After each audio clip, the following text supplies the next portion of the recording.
Hello everyone, मैं अपने channel में आपको वेलकम करती हूँ। आज एक और सच्चे वाक़ये के साथ पेश खिदमत हूँ। ये वाक़या पाकिस्तान के शहर कराची में पेश आया। इन दिनों मेरी उम्र 23 के लगभग थी, बल्कि ये कहना मुनासिब होगा कि ऐन मेरे शबाब का दौर था। मैं फितरतन अय्याश था। शहर की कई लड़कियाँ और मॉडल गर्ल्स मेरे बेडरूम की जीनत बन चुकी थी। दुनिया के तकरीबन तमाम ऐब मुझ में पाए जाते थे। मेरा दिल गुनाहों की स्याही से काला हो चुका था। मैंने इन्हीं अय्याशियों में पैसा पानी की तरह बहाया। नतीजा ये हुआ कि आहिस्ता आहिस्ता बिज़नेस डाउन होता चला गया। मैंने MBA कर रखा था, जबकि छोटा भाई खाकान अभी ज़ेरे तालीम था। सो मैंने अपने शहर से दूर किस्मत आजमाई का फ़ैसला किया और कराची के इंटरनेशनल मंडी में अपनी फ़र्म की मुतारफ़ करवाया, जिसमें मुझे खातिर ख्वाह कामयाबी हासिल हुई। इन्हीं दिनों पारो से मेरी मुलाकात हुई। पारो कपड़े की एक इंटरनेशनल फ़र्म के ताजर की सेक्रेटरी थी। मेरी मर्दाना वजाहत थी या फिर पर्सनैलिटी कि वो 1-2 मुलाकातों में ही मेरी दोस्त बन गई थी। जो ही क्लॉक ने 12 बजने का ऐलान किया, फ्लैट के दरवाज़े पर मध्यम सी दस्तक हुई। मैंने तकरीबन भागते हुए दरवाज़ा खोला तो सामने पारो अपने तमाम तर हशरो सामानियों के साथ मौजूद थी। मैंने हाथ के इशारे से इसे अंदर आने का इशारा किया। वो एक अदा से चलती हुई बेडरूम में दाखिल हुई और बेड पर बैठ गई।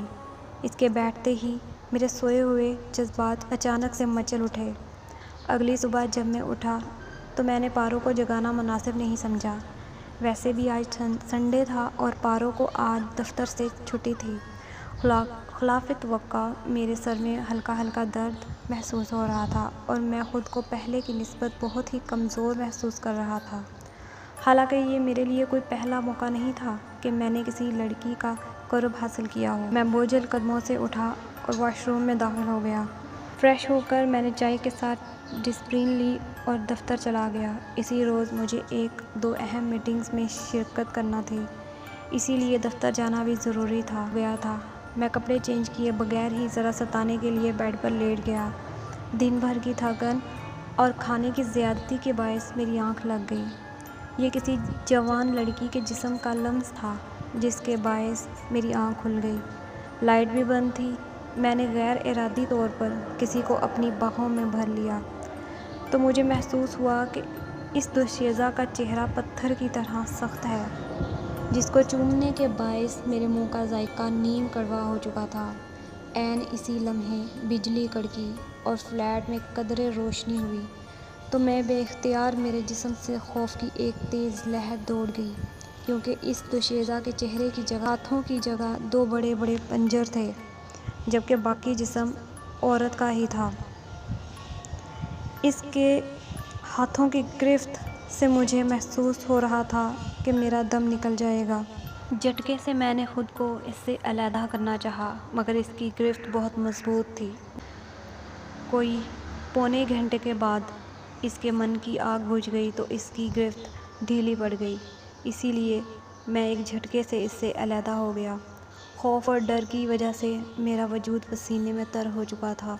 फिर अचानक लाइट आ गई तो मैंने खौफ ज़्यादा नज़रों से बेड की तरफ देखा, मगर बेड बिल्कुल खाली था। खौफ की शिद्दत से मैं सारी रात सो ना सका। जिस्म में दर्द के बायस मेरा टेम्परेचर भी बढ़ गया था। दूसरे दिन मैं दफ्तर भी ना जा सका। दोपहर को पारो का कॉल आया तो मैंने इससे बताया कि मेरी तबीयत नासाज है, इसीलिए दफ्तर नहीं जा सका। कोई आध घंटे बाद पारो डॉक्टर के साथ मेरे फ्लैट में मौजूद थी। डॉक्टर ने मुआयने के बाद कुछ मेडिसिन लिख दी और कहा कि काम की ज़्यादती की वजह से जिस्म में हरारत हो गई है। डॉक्टर वापस चला गया और पारो मेडिसिन लेने के लिए बाज़ार चली गई। इसी दौरान प्यास से मेरा हल्क खुश्क हो चुका था। पानी की गर्ज से मैंने बिस्तर से उठना चाहा, मगर टकरा कर बिस्तर पर ही गिर गया। फिर मैं दीवार के सहारे आहिस्ता आहिस्ता चलता हुआ फ्रीज़र तक पहुंचने में कामयाब हो गया। फ्रीज़र से पानी की बोतल उठाई और मुंह को लगाई। पहले ही घूंट ने यह साबित कर दिया था कि यह पानी नहीं है, क्योंकि इसकी बू और जायका बिल्कुल खून जैसा था। यूं ही मैंने पानी के छींटे हाथों पर गिराए तो शक यकीन में बदल गया। बोतल के अंदर वाकई खून भरा हुआ था। میں پھر دیوار کا سہارا لے کر چلتا ہوا نل تک گیا۔ نل کھولا تو حیرت اور خوف کا ایک اور شدید جھٹکا مجھے لگا، کیونکہ اس میں سے بھی متواتر خون نکل رہا تھا۔ یا اللہ، میرے ساتھ کیا ہو رہا ہے؟ میں نے بے بسی سے کہا۔ آج زندگی میں پہلی بار میں خود کو اتنا بے بس محسوس کر رہا تھا۔ تھوڑی دیر بعد پارو میڈیسن ہاتھ میں لیے کمرے میں داخل ہوئی تو میں نے اپنی ساری آپ بیتی اسے سنائی۔ جیسے جیسے میں پارو کو اپنی باتیں سناتا جا رہا تھا، اس کے چہرے کی رنگت تبدیل ہوتی جا رہی تھی اور میرے دیکھتے ہی دیکھتے وہ رات والی ڈائن نما عورت بن گئی اور بولی، کاشی میں ہی ہوں وہ جن زادی جو برسوں سے پیاسی ہوں۔ میری جنون کی پیاس صرف تم ہی بجھا سکتے ہو۔ آؤ مجھ سے پیار کرو، آؤ کاشی آگے بڑھو۔ یہ کہہ کر وہ دیوانہ وار میرے ساتھ لپٹ گئی۔ میں بالکل بے سد بیڈ پر لیٹا رہا اور اس کی مسلسل جھنجھوڑ جھپٹ میں بے ہوش ہو گیا۔